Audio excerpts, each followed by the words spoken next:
Okay, so let's revisit the concept of systems of equations.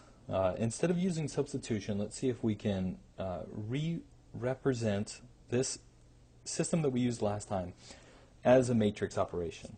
So if you remember at the end of the last video, we said that we can form a system of matrices to look like this. AX equals B. So this looks a lot like a linear equation that we've got over here. So how do we take this existing linear equation and recast it into this form?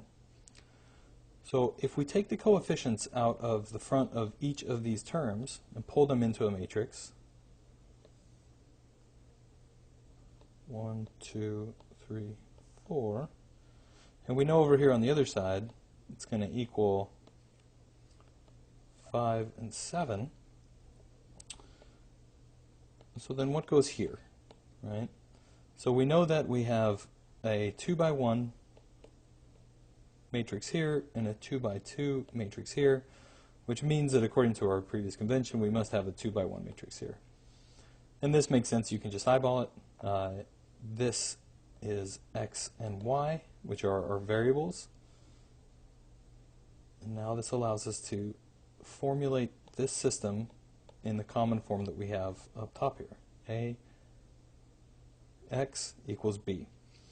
And just like we did for substitution up here and here, we can simply just rearrange this equation using matrix operations. So if I want to collect terms around x, I can say A inverse times A, x is equal to A, B, right? Which then simplified is x is equal to A, sorry, that's inverse, A inverse B is equal to x.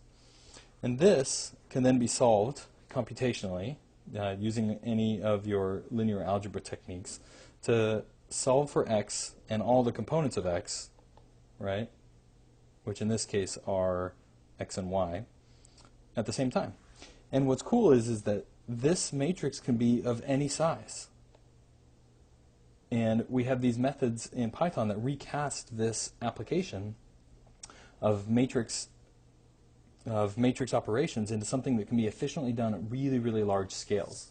And you'll see that will become very important as we move forward onto different types of applications and different algorithms that we'll detail.